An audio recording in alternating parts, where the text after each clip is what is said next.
Thanks for jumping on another episode of The Unspoken Truth, right? And so today we're talking about the long-term perspective in business. And I'm just going to start with the long-term perspective is really kind of cliche, right? Everyone talks about having the long view. And I think it's one of those things that's easy to talk about, but hard to live. And so my first question for you is just how do you view, the long-term perspective specifically in your business? Well, I remember, when I started out 37 years ago, I remember one of the first people I met in the first 90 days said, "Hey, I'm not going to hire you." I was a brand new rookie. And I remember, "That's okay. I appreciate that you're not going to hire me, but if you don't mind, I'd like to stay in touch with you because at some point in my career, I'd like to do a transaction with you." And I don't know if I learned it. I just did that. And I don't know if that was a pitch or I really believed it at the time, but I can't tell you the number of times that those people that I didn't do transactions with at the time, 5 years later, 10 years later, building the relationship and actually handling their business the second and third time. So I learned, I did it naturally, but it took me some time to get the payoff from it. And I can tell you now, looking back on, my almost 40 years, that it was well worth it. And I don't even know that example. Was that in Arizona, like when you were starting your career here? And where was it? So I had multiple examples like that, but the biggest example was it's now a law firm. It's a national law firm called Dickinson Wright. But there was Mariscal Weeks was the name of the law firm. It was a pretty big law firm, local law firm, and the managing partner was a guy named Gary Birnbaum. And it was my first really big law firm that I tried to represent. And I made a pitch for it. I thought I was going to get it. Gary really liked me. Gary took me under his wing. He was the smartest attorney in town. He's passed, but he was unbelievable, and he was nice to me. And I remember him calling me and saying, "Craig, I really like you, but you don't have the experience to handle our transaction." And I'm like, I totally appreciate that, Gary, but what I'd really like to do is I think you're the best in town. I want to do business with you and I want to work with you. And he said, "Great." And I gave him business over the next 10 years, and 10 years went by. And when their renewal came up or their lease came up 10 years later, I got to represent them.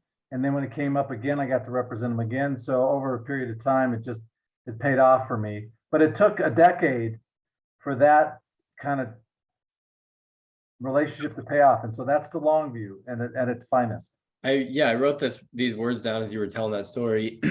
I think it really starts with a commitment to your career, right? A commitment to maybe your geographic location, right? And a commitment to your craft. I don't know if you would have done that if you didn't know if you'd be a broker, the next year, right? If you were like, "Yeah, I don't know if this is going to work out for me," but maybe it's like, "Hey, this is my career. This is what I'm really going to invest myself in, and therefore I'm going to have the long-term perspective." Yeah, my number one thing, Charlie, my number one thing is if you have written goals, right? This was my written goal. This was my career. This is what I wanted to be. I had written it down. I'm like, I want to be one of the most successful brokers in the state of Arizona. And so what does that mean? That means I have a long-term career, which means that written goal parlayed into how I did actions on a daily basis. And so knowing that I was going to be here, this is where I wanted to live, that was a big key. But number two, I wanted to be in the business. And number three, I was new to town here. I'd never lived in Phoenix before, and I still had to start building relationships. So. Yeah, you and I talked the other day, and it was about something else, but you talked about courses, seminars, education. You invested a lot in yourself at the beginning of your career and attended, you said, 100 different seminars. Was that, what was the purpose behind that? And tell me more about your investment in education. So in 1985, was my second year in the business. I think I had made six figures for the first time. So I kind of ran for a guy, Ron Evian. It was a very good runnership period for a very short period of time. Then I kind of figured out how to do the business. In my first real year, I actually made six figures back in the 80s. And I took that $100,000. I made 100 grand. I took 65,000 of it, and I went and got my CCIM designation. I started my SIOR designation right there. And I just said to myself, look, if I really believe this long view, if I believe the relationship, like I said with Gary, how does it manifest itself in the real world? And the real world is I need to continually have education. So in 1987, or 86, I got my CCIM. In 1988, got my SIOR. In 1989, I got my CRE, or 1990, got my CRE. In 1991, I got my MBA. So I just wanted to invest in myself. I literally talked about it today. I was talking about why I did this. I was on a podcast earlier today, and I said, I've always believed in myself. If I'm going to invest, I'm going to believe in myself. And it's the same thing we're talking about now with the CRE OneSource. We are putting our money where our mouth is. We're funding this company ourselves. We believe that the best investment is in ourselves, and this is what we're doing. That's awesome. And how do you have the discipline, like early in your career, right? You make 100 grand and you put, 65% of that towards investing in your future self. How do you have the discipline to say, I'm going to invest in the future and in myself, and really take that long-term view with, a relationship that pays off 10 years down the line, when you really need money now, and you really need, like you're not making a lot of money, you need deals now, whatever it is. And I guess the question more is, like, at the beginning of your career, when you are trying to make it, how do you force yourself to have that long-term perspective, knowing that it's better? I think one of the changes that we've seen in the US today, at least my perception, is that there's fewer people that are really willing to delay gratification. And I was willing to delay any gratification, 100% of my gratification, my sleep, my relationships, whatever, to make sure my career got a solid start. And so that was the driving force. I had never had any money. I mean, $100,000 to me was like play money. And I'm like, I didn't increase my lifestyle. I didn't do anything. I literally said, I'm reinvesting in myself. And I did for the next 36 months, and I continued to do that while I was getting the CCIM, SIOR, CRE designations and my MBA. I was attending, Stephen Covey's 7 Habits. I attended 5 seminars on how to write better, communications, the negotiation seminars. I could go through the list of them. Crazy seminars for 1 day, half day, anything on. This is pre, seminar that you could do on a web like today. This is just going to them. I spent the day to do that. And I just felt like, and I still feel like, continuing today, that you cannot be a dinosaur, and it comes really fast. Yeah, and that leads well into my next question, was what would you say, like, what about people who have success, right? People who are successful, they are making money. Why change what works? Why invest in new tools, new education, new ways of doing things when it's clearly working for me? Yeah. We hear it all the time. Yeah, that's working. And what do we want to change? Well, the dinosaurs were doing great. They, if you look back at the dinosaurs, they kept getting bigger and bigger and bigger, and then they were gone. And so the dinosaur metaphor really works in our business. There are tons of people who are out of the business. They just don't know it yet. They're out of the business already, any business, and our business particularly. They just haven't really recognized it, because and I hear this all the time, somebody who's a broker for 4 or 5 years gets out of the business.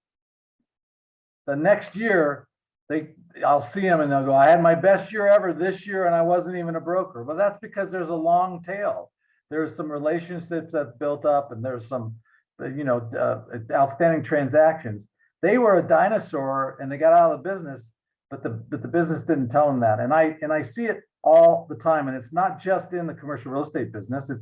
It's all over the place, where the market's moved beyond you. So I personally have a couple of personal things that I do. I have to get a new iPhone that's not at least 2 models before. I have to learn a new software program every single year. At OneSource, we are a Slack-based company. I've had to learn Slack. Obviously, our team's now on OneSource, which is a new one that we use. We have to do it, and this is just something that needs to be part of the culture and part of your personality, or else you're going to wake up, as we say all the time, today is the slowest rate of change that will ever happen in our lifetime. And if you're not keeping up with today's, then you're going to be behind even more tomorrow. Yep. So what are you touched on it a couple things there with the OneSource and Slack and software. What else are you guys doing specifically on your C2 team to make sure that you maintain and continue to have that long-term perspective? And what are you guys doing today to build for the future? If there's any specifics you could talk about. Well, the number one thing everybody has to, and they say this, it's just like looking at the long views. You have to build solid relationships, right? You have to increase your relationships. And those relationships are not taking relationships. Those are relationships where you give first. So building long-term relationships is number one. And then we break down the people. Look, if your relationships are growing, your education is growing, I would tell you that, I know this for a fact, there's less than 30 people in the entire world that have CCIM, SIOR, and CRE designations. 2 of the 30 are on our team. Andrew Cheney and Craig Coppola have those 2.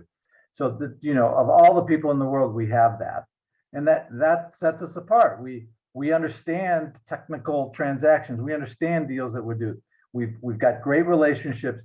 And then the last thing that I kind of preach is we want multiple experiences. We don't want to represent a 5,000-foot transaction on Camelback 100 times. We want to do build-to-suits. We want to do land sales, building sales. We did deals in 18 states last year, 18 different states with 40 different brokerage companies we did transactions with. So we're getting multiple experiences across the board. And when our runners get that experience, when they come out and they're in the industry, they've been there, done that. I'm working. Last year, I sold a Jewish temple last year. So we're working on that. We're doing a couple of industrial deals. I just approved a postcard for Buyback Boss, which is a industrial transaction that we just did a postcard for. So we are always trying to expand in who we are and become better. And it's just part of our culture that we've done that. And it bodes well for the future because we're trying to stay ahead of the game. Yep. Perfect. So relationships, education, experiences, those are the 3 words I wrote down. Those are the 3 that as you invest, and it's really what it comes down to is these are all investments, right? You spend time today, you delay gratification, you invest in these relationships, education, experiences, and over time you get way more out of it. So yes, people will say that. So let's go back. How do you get those 3 things? Written goals, great habits, right? And a great habit, one of your habits is, meeting new people, right? That's a great habit that you started with, and your numbers were fairly low year 1. They're increasing their year 2, and they're blowing up in year 3. And so that habit of doing things on a consistent basis, and we use the word Kaizen all the time, right? We have to be getting better doing what we do on a daily basis. Joe Madden says, do simple better. We say Kaizen, don't send me the same email, improve it. I'll give you an example. We were working on today that you and I were working on today. Last week or 2 weeks ago, we started a LinkedIn program. I wrote the topic on it. The other night, I improved it. Today I was writing it and I improved it again. Literally in a 10-day period of time, we've improved it 3 different times to kind of tweak it. And we're all constantly Kaizens and things. And that's how you start getting these bigger things, by doing the smaller things right. Right. So goals and habits, great habits, and Kaizen gets you kind of the daily progress that'll ultimately turn into years and results over a long period of time. We had an article that we were talking about, you, me, and our head of sales, Drew Berline. It was like, I can't remember exactly, but the headline was, have confidence without evidence, right? Confidence that we're doing the right things without evidence, knowing that it's going to come when it comes, right? So, and I think that's a commitment to the long-term perspective. It's interesting. We should end with You know, Gary Birnbaum hired me 10 years ago, 10 years later. He didn't have to.